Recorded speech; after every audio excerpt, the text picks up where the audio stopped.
አንድ ንግግር ላሰማችሁ። በደንብ በጥንቃቄ መታየት ያለበት ዛሬ ስሰማው ነው ይህን ነገር በደንብ ለማሰብ የፈለኩትና ብዙም ሰዎች እየተነጋገሩበትም አይደለም። አይቲንካው ሚዲያ ላይ በጣም በቃ መነጋገሪያ የሚሆነው የሆኑ የሚጮሁ ነገሮች ናቸውና ለዛም ሊሆን ይችላል።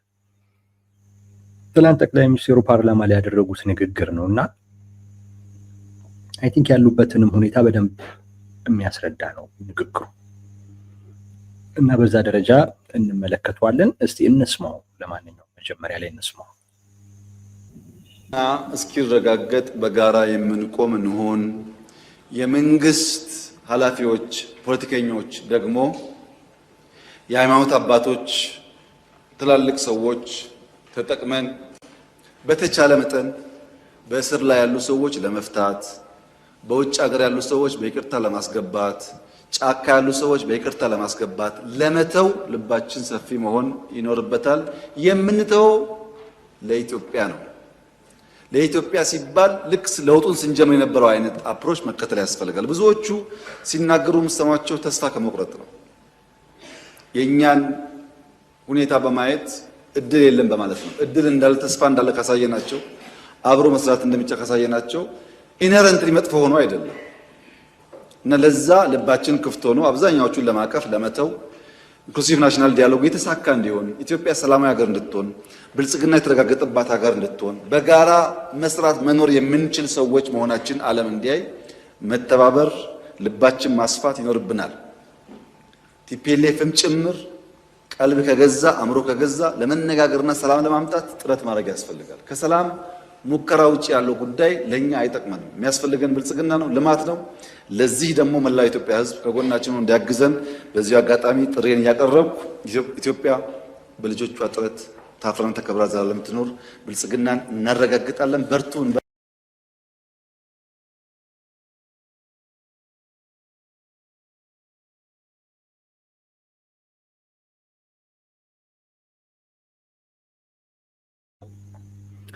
ይሄ አሁን የሰማነው ንግግር ሰምታችሁታል ብዬ አስባለሁኝ። ግን ደጋግማችሁ ስሙት። እሺ ደጋግማችሁ ስሙት። መጨረሻም ላይ ያሰማችኋለሁ ካወራንበት ደግሞ በኋላ ማለት ያወራነውን አይነት ትርጉም ይጠብቃል ወይስ አይጠብቅም የሚለውንም እንድታረጋግጡ ማለት ነው። ንግግሩ ሁለት አይነት ሲግናል ነው የሚሰጠው።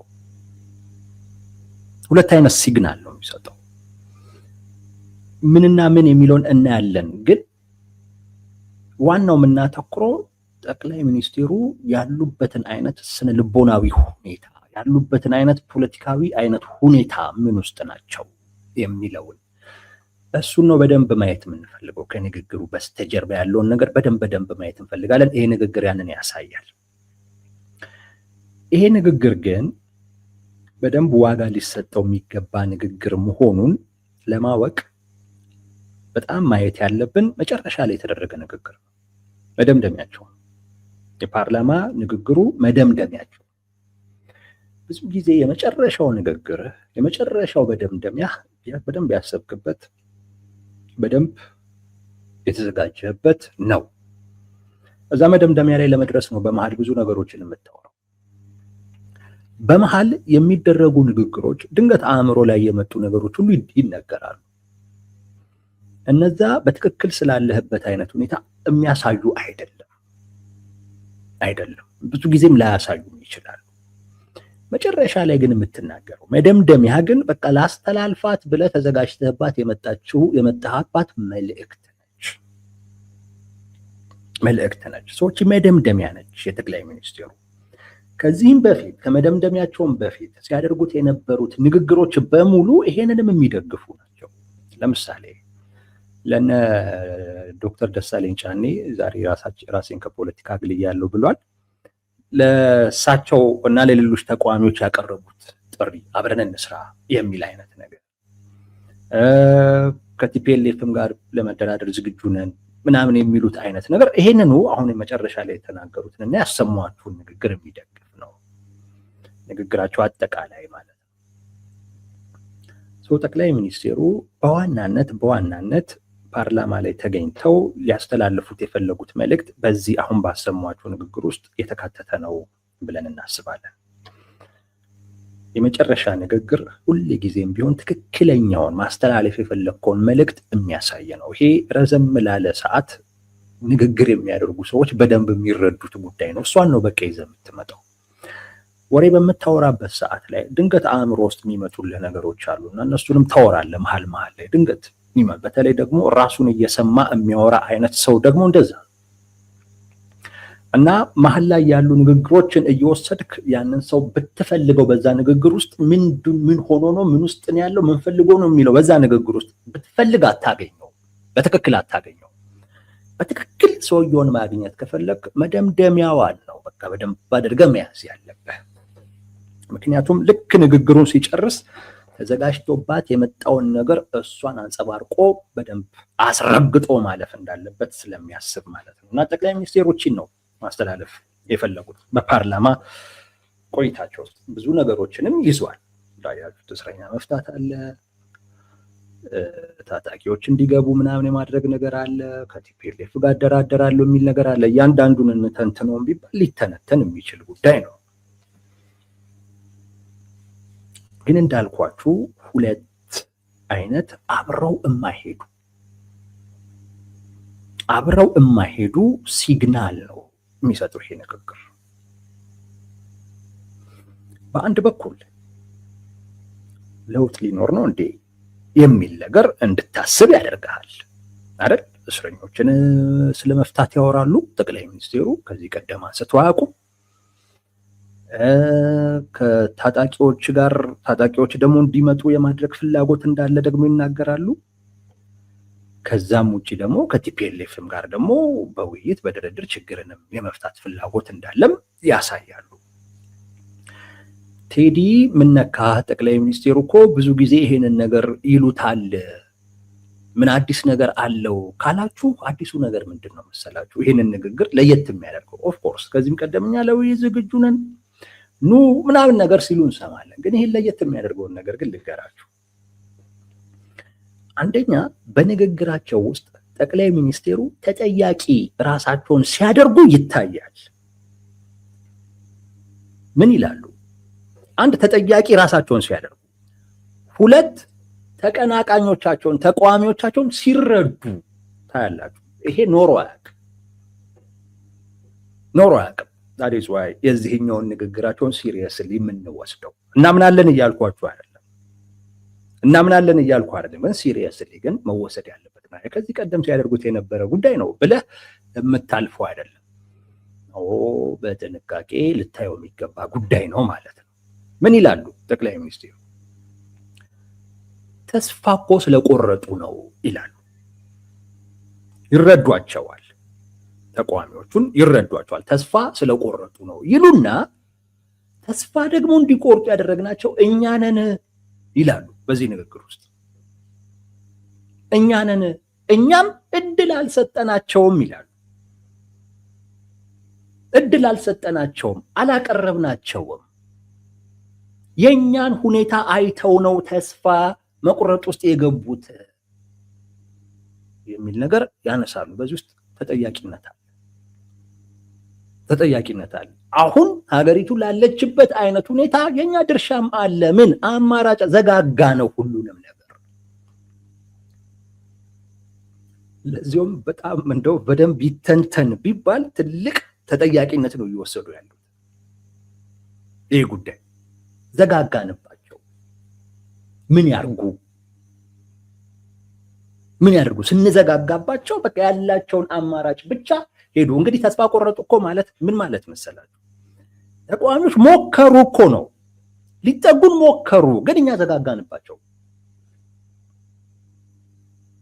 እውነት እኮ ነው፣ ውሸት እኮ አይደለም። ብዙ ተቃዋሚዎች በቅንነት አሁን ያለው አይነት ሁኔታ እንዲቀየር የተሻለ ነገር እንዲመጣ በማሰብ ሞክረዋል። ግን ጠቅላይ ሚኒስቴሩ ምን ነበሩ? እኔ ያሻግራቸዋለሁ ባይ ናቸው። ዘጊ ነበሩ። እኔም ብቻ ስሙ ባይ ናቸው ጠቅላይ ሚኒስትሩ። እውነት ነው። እነዛ አካላቶች እንዲማከተው ከሆነ ምክር ማይሰማ ከሆነ ወደ ትችት ተገባ። ትችቱም ላይ ኃይለኛ ሲሆኑ ወደ ተቃውሞ ተገባ። ተቃውሞም ላይ ኃይለኛ ሲሆኑ ወደ ትግል ተገባ። እሱንም አልሰማው ወደ ትግል ተገባ ማለት ነው። ምን እያሉ ነው ተቃዋሚዎች? አሁን ያሉበት አይነት ሁኔታ ውስጥ ሁሉንም ላይሆን ይችላል፣ ግን ብዙሃኑን እያሉ ነው እሳቸው። ብዙሃኑን ለማቅረብ መስራት አለብን ሲሉ ብዙሃኑ በእኛ ተስፋ ቆርጦ ነው በዛ ውስጥ እየሄደ ያለው የሚል ነውና ትልቅ ኃላፊነት እየወሰዱ አንዳንድ ፓርላማ ውስጥ ያደረጓቸው ንግግሮች፣ ከዚህ ቀደምም ጭምር ያደረጓቸው ንግግሮች ይሄንን አይደግፉላቸው፣ ሲክዱ ነው የምናውቃቸው ጠቅላይ ሚኒስትሩ። በዚህ ግን ተጠያቂነት እየወሰዱ ነው። ዘጋጋንባቸው። የሆነ እኮ ክፍተት ቢኖር ኖሮ ቢያንስ ያቺን ተስፋ አድርገው ምን ይሉ ነበረ? አሁን ያሉበት አይነት ተስፋ መቁረጥ ውስጥ ገብተው በቃ ከማንም ጋር እንሰራለን ወደሚል አይነት ነገር ውስጥ አይገቡም ነበረ ነው። ይሄ እውነታ ነው። ለዛ ነው ስለ እስረኛ መፍታት ሲያወሩ፣ ስለ ታጣቂዎች ጋር እርቅ ስለመፈጸም ሲያወሩ፣ ከቲፒኤልኤፍም ጋር ስለማውራት ሲያወሩ ከዚህ ቀደም ያወሩ ቢሆንም ግን በዚህ አይነት መልኩ ግን አውርተው ታያውቁ። እነሱን ተረድተው ራሳቸውን ጥፋተኛ አድርገው አንድ ንግግር አታመጡልኝ። አንድ ንግግር ማለት ዛሬስ ዋይ ሲሪየስሊ መታየት አለበት። መታመን አለበት እያልኩ አይደለም። ሲሪየስሊ መታየት አለበት። ይህን ስታዩ እነዚህ ሰዎች የሆነ አይነት ለውጥ እያሰቡ ነው እንዴ የሚል ግምት እንድትወስድ ያደርጋል። አንዱ ሲግናል ይሄ ነው። ሁለተኛው በዚህ ውስጥ ደግሞ ያስተላለፉት ደግሞ ከዚህ ጋር ደግሞ የሚቃረን ምንም አይነት ለውጥ የለም ደግሞ የሚልም ደግሞ አስተላልፈው። ለምሳሌ ምን ይላሉ? ታጣቂዎችም ይቅርታ ጠይቀው፣ ውጭ ያሉ ሰዎችም ይቅርታ ጠይቀው፣ ከቲፒኤልኤፍም ጋር ቀልብ ከገዛ አእምሮ ከገዛ ይላሉ። ቀልብ ከገዛ አእምሮ ከገዛ ማለት እኛ በምንፈልገው አይነት መልኩ ከመጣ እንደማለት አይደል? እሳቸው ናቸው ቀልብ መግዛት አለበት ሲሉ የእሳቸው አመለካከት ነው። እና ቲፒኤልኤፍ አሁን ቀልብ አልገዛም ብሎ ነው እሳቸው የሚያስቡት። ስለዚህ መለኪያ ራሳቸውን ነው እያደረጉ ያሉት። ቀልብ ገዛም የሚሉት እሳቸው ናቸው። የሆነ ያላደረገው ነገር አለ፣ እሱም ቢያደርግ ቀልብ ገዝቷል ሊሉት ነው። ራሳቸውን ነው መለኪያ እያደረጉ ያሉት። ሰው ከተስተካከለ ከተሻሻለ፣ ወይ እኛ የምንለውን ከሰማ ወይ ለእኛ ከተገዛ እንደማለት አይነት ነገር ነው። ሌሎቹም ይቅርታ ከጠየቁ የሚል ነገር ደግሞ ያነሳል። ይሄ ደግሞ ቅድም ካልነው ጋር የሚጋጭ ነው አይደለም? የሚጋጭ ነው፣ ሌላ ነው። ይሄ ደግሞ ሌላ አይነት መልእክት ነው። በአንድ በኩል እኛንን እኮ የዘጋንባቸው እነዚህ አካላቶች ላይ ዘግተንባቸው እኮ ነው። ተስፋ ከመቁረጥ እኮ ነው። ልንረዳቸው እኮ ይገባል ብለው ራሳቸውን ጥፋተኛ አድርገው ተዘግቶባቸው ተስፋ መቁረጥ ውስጥ የገቡ የፖለቲካ ኃይሎችን ደግሞ ልክ ናችሁ የሚል አይነት መልእክት አስተላልፈዋል በአንድ በኩል። በዚህ በኩል ደግሞ ይመጡና ጠቅላይ ሚኒስትሩ ይቅርታ ከጠየቁ ቀልብ ደግሞ ከገዙ ይላሉ። እዚህ ጋር ደግሞ ራሳቸውን ትክክል አድርገው እንግዲህ ይሄ ሁሉ በአንድ ንግግር ውስጥ ነው። የታሰበበት ነው ይሄ ንግግር እምላችሁ፣ የታሰበበት ነው። ድንገት እንደዛ የተነገረ ንግግር አይመስለኝም። በሁለተኛው በኩል ራሳቸውን ትክክል ሌላውን ጥፋተኛ አድርገው ኦፍኮርስ ይቅርታ የሚጠይቁ ያጠፋ ነው። ቀልብ መግዛት ያለበት እኮ በተሳሳተ ጎዳና ላይ ያለ አካል እኮ ነው። ወደ ትክክለኛው ና እያሉ ነው። ራሳቸውን እንደ ትክክለኛ መለኪያ አድርገው ያቀረቡ ነው። ራሳቸውን ይቅርታ ተጠያቂ ተበዳይ አድርገው ያቀረቡ ነው። እዛ ጋር በዳይ ነው ያደረጉት። አማራጭ ያልፈጠሩ ዘጊ። አሁን ተቃዋሚዎች ላሉበት አይነት ሁኔታ ምክንያት እርሳቸው እንደሆኑ አድርገው አቀረቡ። እዚህ ጋር ደግሞ ተበዳይ እና አንድ ቡድን ቀልብ ገዝቷል ቀልብ አልገዛም የሚለውን ነገር ለኪ ሆነው ቀርበዋል። ይሄ ማይደጋገፍ ሁለት አይነት ሲግናል ነው የላኩት። ሁለት አይነት ሲግናል ማለት ነው። እና ሰምቼው በቃ በጣም አብሰለሰልኩት። ይሄው እንደዚህ አይነት ነገር እወዳለሁ መሰለኝ። በጣም አብሰለሰልኩት። ምንድነው ማስተላለፍ? ምንድነው የፈለጉት ጠቅላይ ሚኒስትሩ? በአንድ በኩል የሆነ አይነት ለውጥ እንዲመጣ ተስፋ እንድታደርጉ ያደርጋል። አንድ በሌላ በኩል የነበረው ነው የሚቀጥለው፣ አዲስ ነገር የለም ነው። አሁን ይሄ ሁለተኛው ድሮ የሚሉትን በቃ ይቅርታ ጠይቀው ከመጡ እንቀበላለን ይላሉ። አሁንም እየደገሙት። ስለዚህ ለውጥ እንደሌለ እንድታስብ፣ የነበረው እንደሚቀጥል እንድታስብ ያደርጋል በአንድ በኩል። በሌላ መልኩ ደግሞ ለውጥ ይመጣ ነው እንዲህ ብለህ ደግሞ እንድትገምት ያደርጋል። ሁለት አይነት ነገር ነው የጠየቁት። አንደኛ ጠቅላይ ሚኒስትሩ ምንድን ነው የፈለጉት? አንድ ሁለት ምን ሆነው ነው? ምንድን ነው የሆኑት? የሆነ ችግር አለ እንዴ አይነት ነገር እነዚህ የሚያስቡት። ብዙ ጊዜ መሪዎች ሁሉንም ማስደሰት ሲፈልጉ እንደዚህ አይነት ንግግር ያደርጋሉ። ሁሉንም ማስደሰት ሲፈልጉ፣ ለውጥ የሚፈልገውንም ለውጥ የማይፈልገውንም እንዲህ ለማስደሰት ሲፈልጉ እንዲህ አይነት የሚያምታታ አይነት ሲግናል ይሰጣሉ። አንዱ አንዱን ቦጭቆ ለሱ የሚመቸውን ይናገረዋል። አንደኛው አንዱን ቦጭቆ ለሱ የሚመቸውን ይናገረዋል። ሁሉንም ማርካት ሲፈልጉ እንዲህ ለምሳሌ እሳቸው እንዳሉት የለውጡ ጊዜ ላይ የነበረውን አይነት ነገር መፍጠር እኮ ሁሉ እኮ አለብን እኮ ይላሉ። አይታችሁ ከሆነ ራሱ አዲስ ነገር ነው። በዛን ወቅት ላይ የነበረውን አይነት ስሜት መፍጠር አለብን እያሉ ነው። በዛን ወቅት እንዲህ አይነት ንግግሮችን ጠቅላይ ሚኒስትሩ ያደርጉ ነበር እና አንዱ ለራሱን ቦጭቆ በቃ እንዲህ ነው እያለ ይደሰትበታል። አንዱን ቦጭቆ እንዲህ ነው እያለ ይደሰትበታል። ሁለቱም የእሳቸው ደጋፊ ሆነው ግን በፖለቲካ አስተሳሰብ የተለያዩ ሆነው የጠቅላይ ሚኒስትሩ ለምሳሌ የአማራ የፖለቲካ ኃይሎች እና የኦሮሞ የፖለቲካ ኃይሎች የጠቅላይ ሚኒስትሩ ንግግር እኩል እኮ የደግፉት እኮ። ምክንያቱም ለሁለቱም የሚሆን ነገር ይለቁ ነበረ ጠቅላይ ሚኒስትሩ። ለሁለቱም ለዚህም ይሰጣሉ ለዛም ይሰጣሉ። በአንድ ንግግር ውስጥ ሁሉንም ለማርካት ሲባል የሚደረግ ንግግር ነው። አሁን ይሄንኑ አይነት ነገር ለመፍጠር ፍላጎት ያላቸው አይመስለኝም። ቢኖራቸውም የሚሳካላቸው አይደለም። አይ ቲንክ ይሄንን መረዳት የሚቸግራቸው አይመስለኝም። ይሄን መረዳት ካልቻሉ በጣም አስቸጋሪ ነው። አሁን ላይ በለውጡ ጊዜ የነበረውን አይነት ስሜት ድጋሚ ያመጣለሁ በንግግር ለዚህም እየሰጠ ሁሉንም እያስደሰት ሁሉንም እያረካው እሄዳለሁ። ይሄ በፍጹም የማይሆን አይነት ነገር ነው። ለጠቅላይ ሚኒስትሩ የማይሆን ነው። በቃ አንዴ ታውቀዋል። አንዳንዴ እንደዚህ ውዥንብር ለመፍጠር ሰዎች በዛ ጉዳይ ላይ በቃ ግራ ተጋብቶ እንዲህ ነው እያሉ እንዲያወሩ ይሄ በተወሰነ ደረጃ ሊመስል ይችላል። እሱን እናየዋለን። የሰዎችን ስሜት ለመለካት ማህበረሰቡ የፖለቲካ ማህበረሰቡ ምን ይላል? በዚህ ተስፋ ያደርጋል? እንዴት ነው ጉዳዩን እያዩ ያለው? ልቡ ትንሽ ቀረብ ይላል፣ ይሸፍታል፣ እንዲህ ይለካበታል። አሁን እቺን እንዴ እስረኛ ሊፈታ ነው እንዴ ከቲፒ አሁን ያሉ አንዳንድ በተስፋ ሰጪ ንግግር ምናምን የሚሉ ሰዎችን አይቻለሁ። ግን ይሄ ንግግር ብዙ ተስፋ የሚሰጥ አይደለም። በአንድ በኩል ተስፋ ይሰጣል፣ እውነት ነው። ግን ቲፒኤልኤፍ ከቀልብ ከገዛ ይላሉ።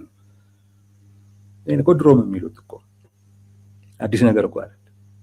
ግን በቃ አንዳንዶች ትንሽ አሁን ያለው ሁኔታ ይረግብ ይሆን እንዴ የሚል ተስፋ የሚሰጥ አይነት ነገር ነው ብለው ምናምን ሲያወሩት አይቻለሁ። እንደዛ ያችሁ የሰዎችን ስሜት ትለቁበታላችሁ ማለት ነው።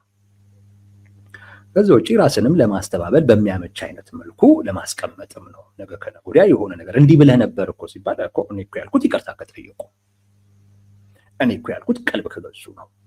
አዎ ብያለሁ፣ ግን እችን እኮ አስቀምጫለሁ የሚል ማስተባበያ ለመስጠትም እንዲያመቻቸው በቃ ወደዚችም ወደዛችም ጥፍጥፍ ለማለት እንዲመቻቸው ሲሉ እንደዛ ያደርጋሉ።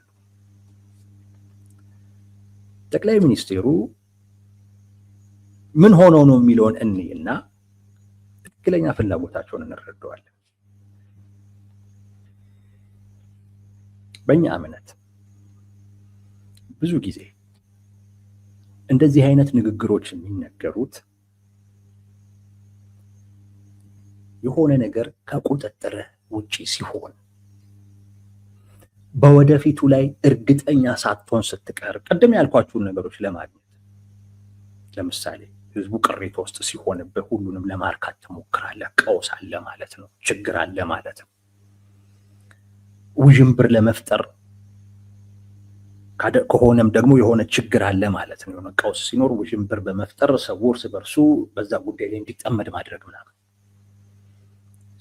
አንድ እርግጠኛ መሆን ያለብን አንድ የሆነ ቀውስ ከጠቅላይ ሚኒስትሩ ቁጥጥር ውጭ የሆነ አለ። የወደፊቱን ሁኔታ በትክክል ማወቅ ያልቻሉት ነገር አለ። ምንድን ነው ካልን ወቅታዊ ሁኔታው ነው። ከቁጥጥራቸው ወጥቷል እና ምን እንደሚሆን አያውቁም። ምን ማድረግ እንዳለባቸው ያውቃሉ። ነገር ግን ያም በማድረግ ይመጣል ብለው እርግጠኛ መሆን የማይችሉበት ደረጃ ላይ ግን ናቸው። ይሄ ነው የሚመጣው የሚለውን ማለት ነው። አሁን ያለው ሀገራዊ ችግር ከቁጥጥራቸው ውጭ ነው። በተለይ በተቃውሞ ጎራው ያለው ኃይል በቃ ከቁጥጥራቸው ውጭ ወጥቷል። በተወሰነ ደረጃ በዚህ ንግግር ለመመለስ ምናልባት ሌሎች እንቅስቃሴዎችን አድርገው ለመመለስ ይሞክሩ ይሆናል። ግን በቃ እንደዛ እንደሚያስቡ ግን ምንም ጥያቄ የለም። ከቁጥጥራቸው ውጭ ወጥቷል። ውጥረት ውስጥ ናቸው። ፍርሃት ውስጥ ናቸው። እርግጠኛ መሆን የማትችልበት አይነት ነገር ሲሆን መጀመሪያ ላይ የሚሰማ ስሜት ፍርሃት ነው። ሰዎች ስለ ነገ ስናስብ ብዙ ጊዜ ስጋት፣ ብዙ ጊዜ ፍርሃት ነው የሚቀድመው። ለምን? እርግጠኛ መሆን አንችልም። ስለ ነገ እርግጠኛ መሆን የሚያስችል አቅም ገንዘብ በሉት ሲኖራችሁ ግን ስለ ነገ ስታስቡ ስጋት፣ ፍርሃት አይሰማም። ለምን? አቅሙ አለ። አሁን ጠቅላይ ሚኒስትሩ አሁን ያለውን ቀውስ መቆጣጠር የሚያስችል አቅም እጃቸው ላይ የለም። እሳቸው ብለዋል፣ ሱዳን፣ ወያኔ፣ ሻቢያ ሌላም ቢጨመር ቅንጣት ታክል አያሰጋንም ብለዋል። እሱ ንግግር ነው። በጥልቀት ግን ካየነው ጠቅላይ ሚኒስትሩ አሁን ላይ ያለውን ቀውስ መቆጣጠር የሚያስችል አቅም እጃቸው ላይ የለም ወይንም አለ ብለው አያምኑ።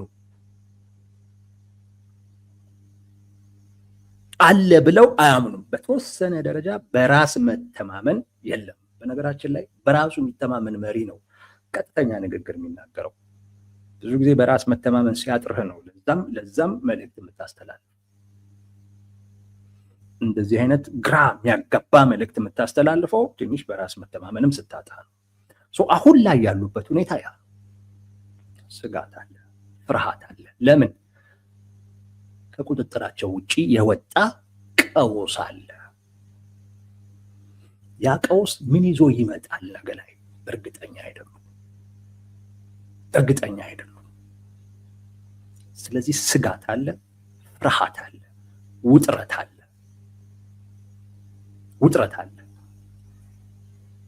በዋናነት ያሉበትን ሁኔታ በዚህ ደረጃ ያሳያል። ይሄ አሁን ያሰማኋችሁ ንግግር ሁለት አይነት መልእክት ነው የሚሰጠው።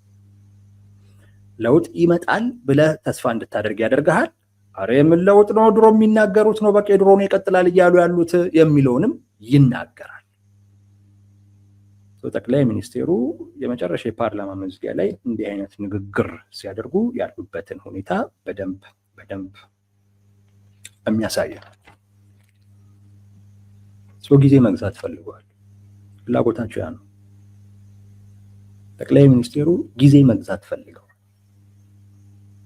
እንዲህ አይነት ንግግር ፍርሃት ውስጥ በምትሆንበት ከቁጥጥርህ ውጪ የወጣ አይነት ነገር በሚኖርበት ሰዓት ላይ እንዲህ አይነት ንግግር ዋናው ይዞልህ የሚመጣው ነገር ጊዜ ነው። እንዳልኩህ ወይም እንዳልኳችሁ አንዱ ተስፋ ያደርጋል፣ አንዱ ደግሞ ነው ምንም ተስፋ የለውም፣ ይሄ ነገር የነበረ ነው ምናምን አይነት ነገር ውዥንብር ውስጥ ሰው ይገባል። እዚህ ውስጥ ሲገባ አንተ ጊዜ አለ፣ በተወሰነ ደረጃ ጊዜ ታገኛለህ።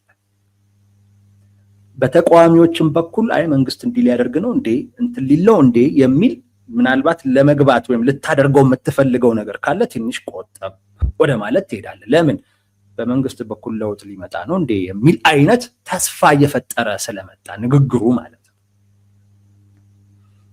ያም ቢሆን ምን ይሰጣል? ጊዜ ይሰጣል።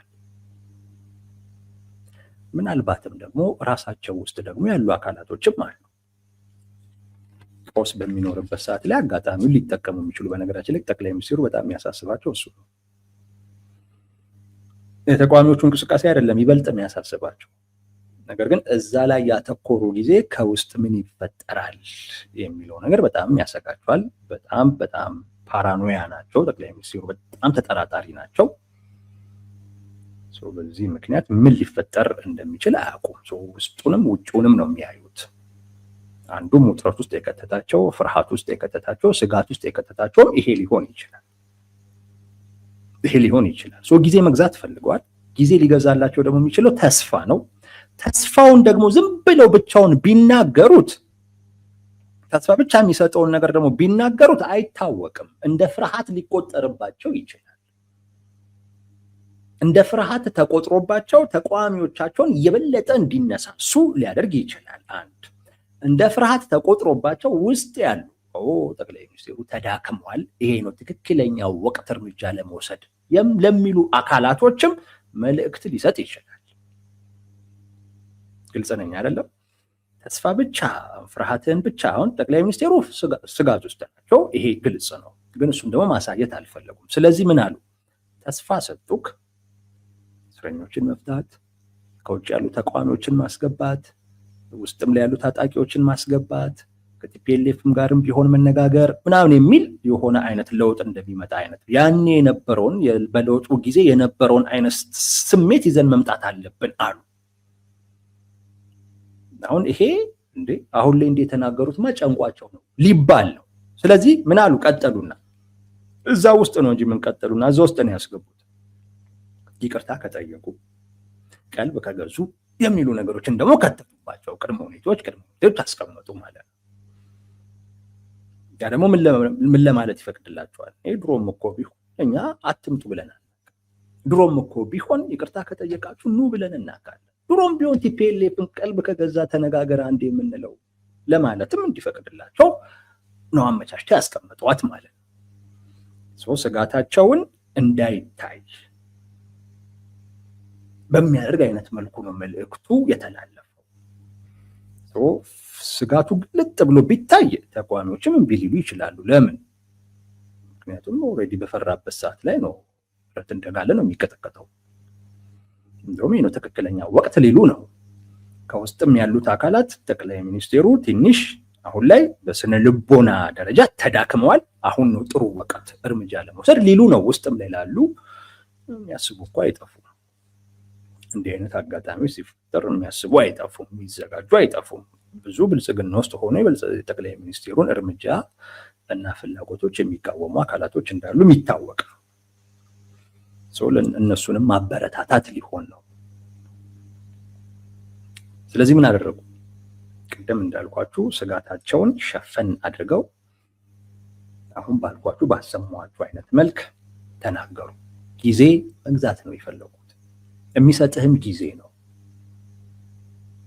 ነው የሚሰጥህ። እንደዚህ አይነት አገላለጽ ለዚህም የሚሆን ነገር ጊዜ ነው የሚሰጥህ። ይሄም እንዳያብርም ለማድረግ ውዥንብር ውስጥ እንዲገባ ለማድረግ ተቃዋሚውም ምናልባት እርምጃ ከመውሰድ ትንሽ ቆጠብ እንዲል፣ ውስጥም ላይ ያሉ አካላቶች ጠቅላይ ሚኒስትሩ ያሰቡት የሆነ ነገር አለ፣ ስለዚህ ብለው ከድርጊታቸው እነሱም እንዲታቀቡ ለማድረግ ሁሉንም በተወሰነ ደረጃ ወደ እሳቸው እንዳይቀርቡ ለማድረግ ነው። ጊዜ ለመግዛት ነው እና ስፔስም ያገኛሉ። በዚህ ከዚህም ጋር መጫወት የሚችሉበት በዚህ ተስፋ ያደረገ አካልም ካለ ሳብ አድርገው አቅም ማድረግ ይችላሉ። ግራ የተጋባ ውዥንብር ውስጥ የገባም አካል ካለ እዛም ውስጥ ገብተው የበለጠ አንድ እንዳይሆኑ መስራት ይቻላል። ስፔስ ያገኛሉ። ጠቅላይ ሚኒስትሩ አሁን የሚፈልጉት ጊዜ ነው፣ ስፔስ ነው። ምን እየጠበቁ እንደሆነ ግን አላውቅም። ጊዜውን ለምንድን ነው የፈለጉት የሚለውን ግን አላወቁም። ዞሮ ዞሮ ትልቁ ስልጣናቸውን ለማስቀጠል እንደሆነ ይገባናል። ግን ምናልባት እጃቸው ውስጥ እንዲገባ የሚፈልጉትም ነገር ሊኖር ይችላል። ግን ጊዜ ግን እየፈለጉ እንደሆነ ያሳያል። አሁን ላይ ያሉበት ሁኔታ ግን ስጋት፣ አሁን ላይ ያሉበት ሁኔታ ግን እንደሚናገሩት እሱን የሚያሳይ ቅንጣት ታክል አንፈራም ያሉትን አይነት ነገር የሚደግፍ አይደለም። ስጋት ውስጥ ናቸው፣ ፍርሃት ውስጥ ናቸው። ግን ጊዜ ለመግዛት ግን እንዲህ አይነት ወደዛም ወደዚህም የማይገናኙ አካላቶችን አንድ ላይ ሊያገናኝ የሚችል ለማይገናኙ አካላቶችን ሁለቱንም ሊያረካ የሚችል አይነት ንግግር እያደረጉ ነው ያሉት ጠቅላይ ሚኒስቴሩ። እና ጊዜ መግዛት ነው። በጊዜ ውስጥ የሚገኝ ነገር አለ። እሳቸው ምን እንዳሰቡ ባላቅም በጊዜ ውስጥ ግን የሚገኝ ነገር አለ። ለምሳሌ ቲፒኤልኤፍን ብትወስዱ አሁን ሌላ ችግር መጥቶበታል። መንበረ ሰላማ እያመፀበት ነው። ሰልፍ ጠርቷል። የሆኑ ጳጳስ የግድያ ሙከራ ተደርጎባቸው ሰልፍ ጠርተዋል። አሁን ላይ አንድ እሱም ጊዜ በመምጣቱ ምክንያት ቲፒኤልኤፍ ምን ውስጥ እየገባ እንደሆነ ከቲፒኤልኤፍ ጋር በተያያዘ ጊዜ ያለውን ጥቅም በደንብ ተነጋግረንበታል። እንደው አዲስ ሰዎች ካላችሁ ብዬ ነው። ጊዜ በሄደ ቁጥር ቲፒኤልኤፍ እየታመሰ እየሟሟ ነው የሚመጣው። ቶሎ ሪአክት ማድረግ ካልቻለ በውስጥ ጉዳዮች የበለጠ እየተጠመደ ነው የሚመጣው። አሁን ደግሞ የሃይማኖት ጉዳይ ተነስቶበታል። ምናልባትም የኢሳያስ አፈወርቂም ከእርጅናቸው ጋር ተያይዞ ከጤናቸው ሁኔታ ጋር ተያይዞ ሊያልፉም ይችላሉ የሚልም ጥበቃ ሊኖራቸው ይችላል። ኢሳያስ አፈወርቂም ምክትላቸውን ተኪያቸውን ማስተዋወቅ እየጀመሩ ነው ያሉት። ለምን የሆነ አይነት እሳቸውም ቢሆን እኔ ከሄድኩ በኋላ ብሎ ማሰብ ጀምረዋል ማለት ነው። እኔ እንኳን ባልኖር ብሎ ማሰብ ጀምረዋል ማለት ነው። እንዲህ አይነት ለውጥ አለ ማለት ነው በኤርትራ በኩል። ሰዎች ይቺ ነገር ምናልባት ጊዜ ብንወስድ የተሻለ አጋጣሚ ልናገኝ እንችላለን ከሚል አኳያ ሊሆን ይችላል። ብቻ ግን ጠቅላይ ሚኒስቴሩ ጊዜ እየፈለጉ ነው። አሁን ያለው ሁኔታ ከቁጥጥራቸው ውጪ ስለሆነ አሁን ያለው ሁኔታ ላይ እርምጃ ቢወስዱ ወይም ለመቆጣጠር ቢሞክሩ ምን ይዞ እንደሚመጣ አያውቁም። ምናልባት እዛ ላይ ሲያተኩሩ ከውስጥ የሚፈነቅላቸው ላይጠፋም ይችላል። ማንንም የሚያምኑ አይነት ሰው አይደሉም ጠቅላይ ሚኒስቴሩ። ይሄም ስለሚያሰጋቸው የውጭው ብቻ አይደለም የውስጡም ጭምር ስለሚያሰጋቸው ትንሽ አስተማማኝ የሆነ ጊዜ ለመግዛት እየፈለጉ ያለ ይመስላል። ለዛ ነው ሁለት አይነት ሲግናል የሚሰጥ፣ በአንድ በኩል ለውጥ እንደሚመጣ ተስፋ እንድናደርግ የሚያደርግ፣ በሌላ በኩል ደግሞ ምንም በቃ ትላንት የነበረው ነው አዲስ ነገር የለም የሚያስብል አይነት መልእክት በአንድ ጊዜ የተናገሩ ያሉት። ደግሜ ላሰማችሁ ንግግሩን። እና እስኪረጋገጥ በጋራ የምንቆም እንሆን። የመንግስት ኃላፊዎች፣ ፖለቲከኞች ደግሞ የሃይማኖት አባቶች፣ ትላልቅ ሰዎች ተጠቅመን በተቻለ መጠን በእስር ላይ ያሉ ሰዎች ለመፍታት፣ በውጭ ሀገር ያሉ ሰዎች በይቅርታ ለማስገባት፣ ጫካ ያሉ ሰዎች በይቅርታ ለማስገባት ለመተው ልባችን ሰፊ መሆን ይኖርበታል። የምንተው ለኢትዮጵያ ነው። ለኢትዮጵያ ሲባል ልክ ለውጡን ስንጀምር የነበረው አይነት አፕሮች መከተል ያስፈልጋል። ብዙዎቹ ሲናገሩ የምሰማቸው ተስፋ ከመቁረጥ ነው።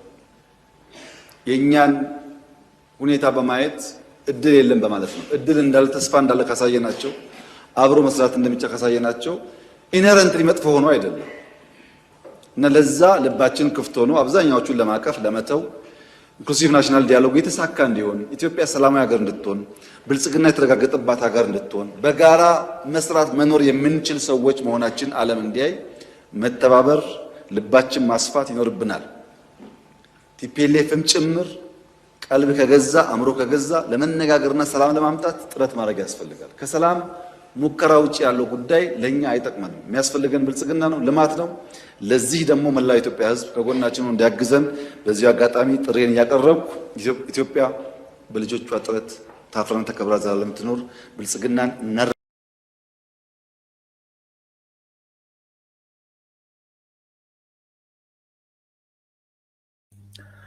እንደሰማችሁት ነው።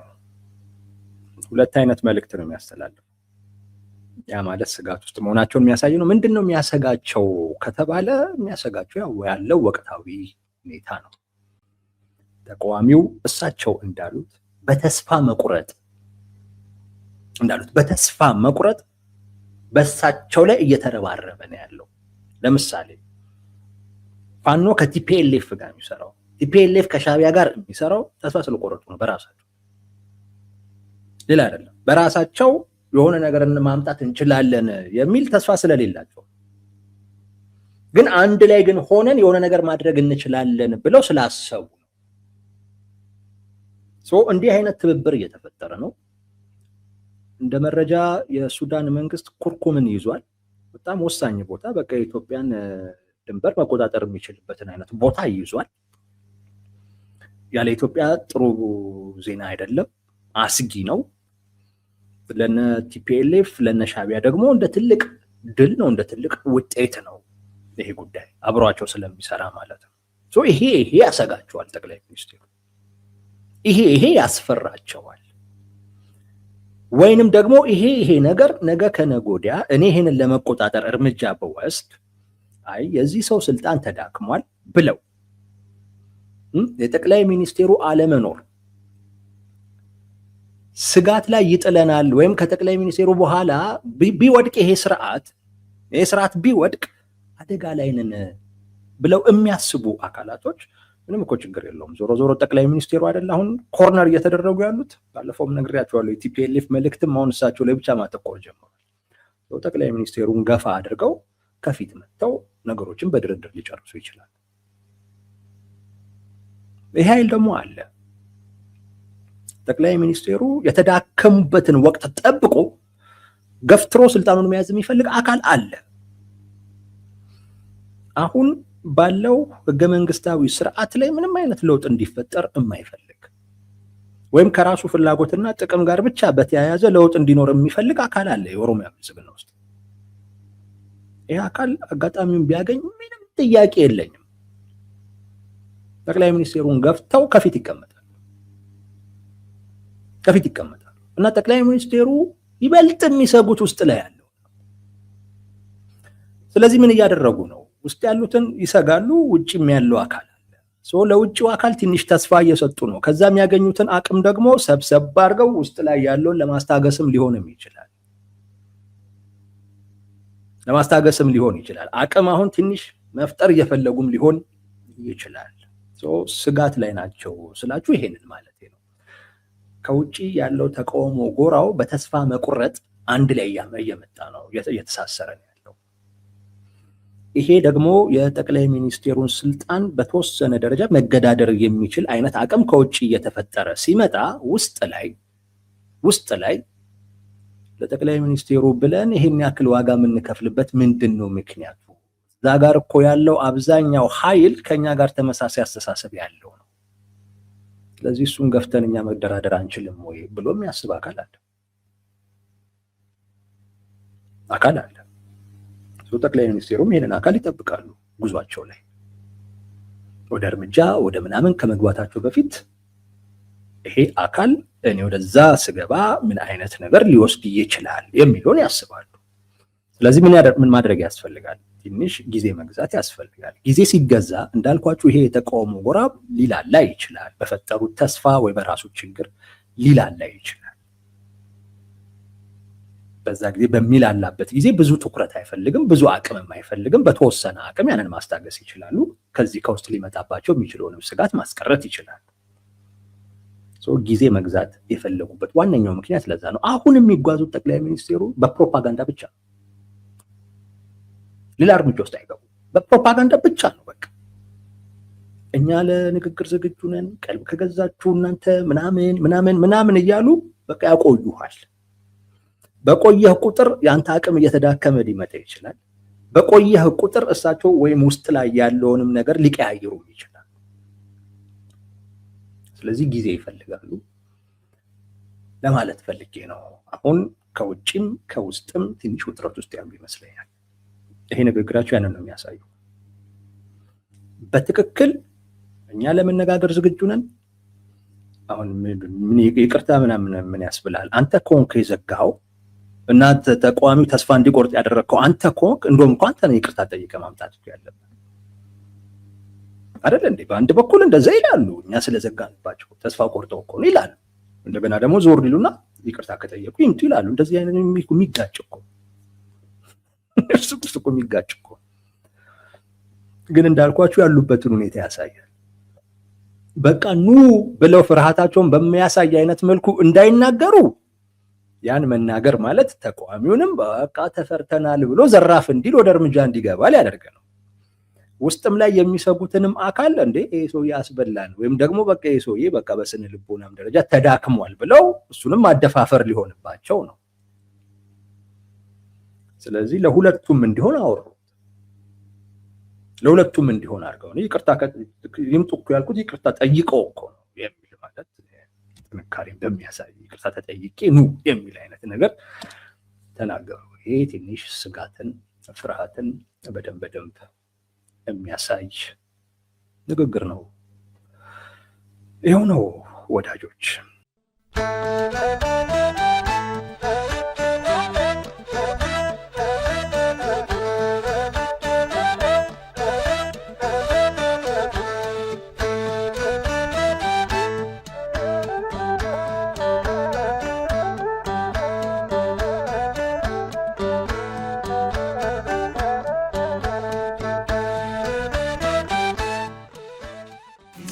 Salam.